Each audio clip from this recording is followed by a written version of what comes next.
Welcome to the 2012 Oppenheimer Lecture.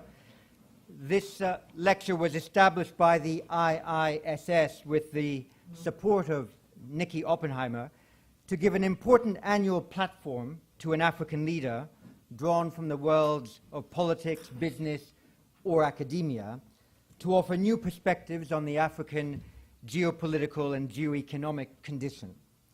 We naturally take every opportunity to expose our global audience to the viewpoints of Africans, and we wish increasingly to devote more research efforts to the continent.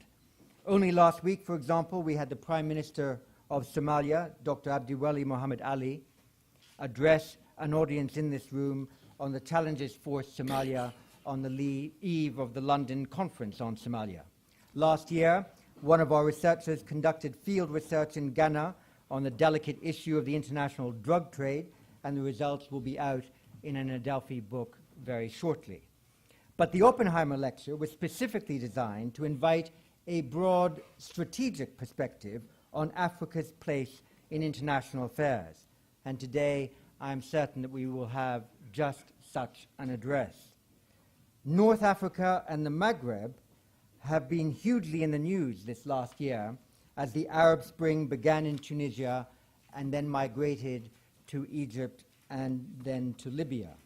It is a phenomenon that is most associated with the Middle East, and yet a form of revived people power has been seen in parts of Asia, where a number of countries have taken steps to accelerate reform and modernization in anticipation of more organized protests were they to fail to adapt.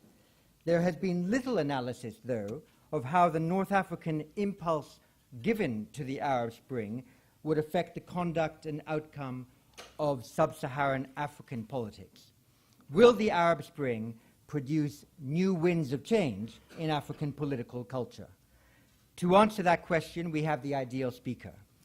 Nana Addo Dankwa Akufo-Addo was born in Ghana in 1944 and educated at Lancing College, Sussex, and the University of Ghana.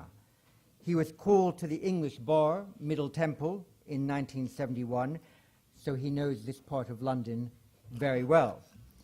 He has pursued a business and legal career while fully engaged in Ghana's political life.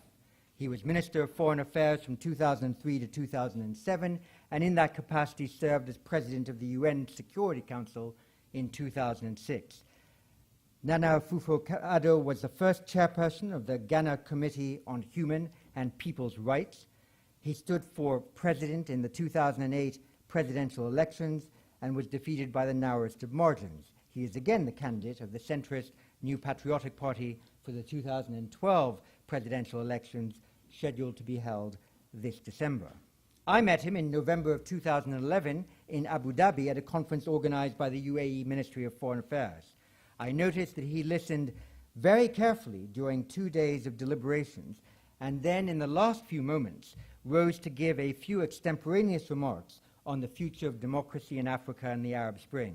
I am glad that he responded positively to my then immediate request that he consider preparing a formal lecture on this theme for an ISS audience.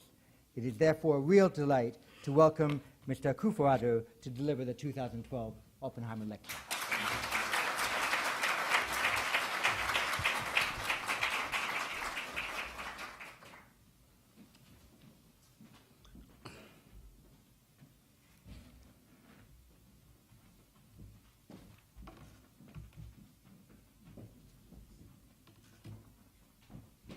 Chairperson, distinguished ladies and gentlemen, I'm very honored, and dare I say it, highly delighted to have been invited to give this year Oppenheimer Lecture at this prestigious body, the International Institute for Strategic Studies. And I'm particularly grateful to the Director General, our chairperson, Dr. John Shipman, for that. The honor and delight have, however, been somewhat undermined by a nagging anxiety about my ability to follow successfully in the footsteps of the eminent Africans who have preceded me on this podium. Nicky Oppenheimer, the chairman of De Beers, one of Africa's great business concerns, who initiated this lecture series. President Ellen Johnson Sirleaf, Africa's first elected female head of state, who has recently won re-election, an acknowledgement by the Liberian people of the critical work that she's doing in promoting national reconciliation and progress in post-conflict Liberia. Trevor Nkubi, a very prominent figure on the African media landscape, and President Paul Kagame, the redoubtable leader of Rwanda leader who, like his Liberian counterpart, is fully engaged in the difficult process of national reconciliation and reconstruction of post-conflict Rwanda. Any deficiencies in the quality of my presentation from those of this illustrious cast can be put down to the fact that I am a mere opposition leader. I've chosen to speak on the topic, the future of democracy in Africa and the Arab Spring, for two reasons. The first is that my country, Ghana, is one that clearly is determined to walk the path of democratic empowerment after earlier years of turbulent, unstable, authoritarian rule. An important milestone in that journey will be passed this year, which is an election year in Ghana.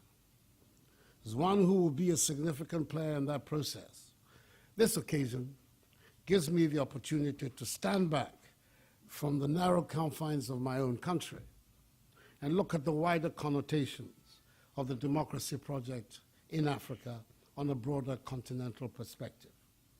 Secondly, the impact of the so-called Arab Spring on the development of democracy in Africa has been dramatic, a phenomenon that can only be strengthened in the years ahead. There are many development challenges ahead of Africa. The World Bank rightly identifies these as undiversified production structures, huge infrastructural deficits, underdeveloped human capital, weak governance, fragile states, and a need for women and youth empowerment. The road ahead for all of us in Africa, North and South, will continue to be one of tough choices, choices that present as many opportunities as challenges. Outside of Asia, Africa has the fastest growing middle class. The world's fastest growing economies in the first decade of this century have been in sub-Saharan Africa, leading the reputable journal The Economist to call the continent, quote, the surprising success story of the past decade, unquote, and project that over the next 5 years, the average African economy will outpace its Asian counterpart. In May 2000, the cover of the same Economist had called Africa, quote, a hopeless continent. That is the significance of the change of the last decade.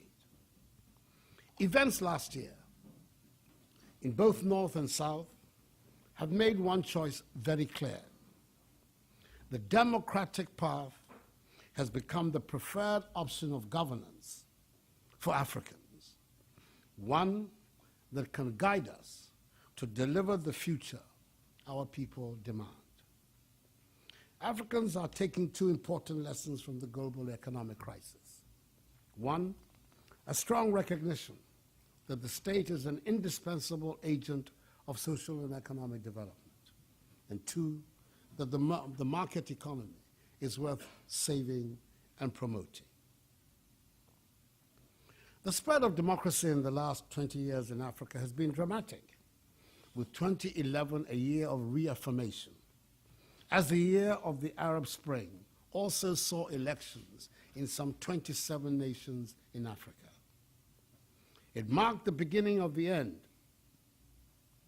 of 50 years of post-independence struggle for democracy. The promise of the independence movement that freedom would rapidly improve the quality of life for independent African peoples was quickly and cruelly subverted by decades of authoritarian rule in post-colonial Africa. In 1947, the founders of the liberal democratic tradition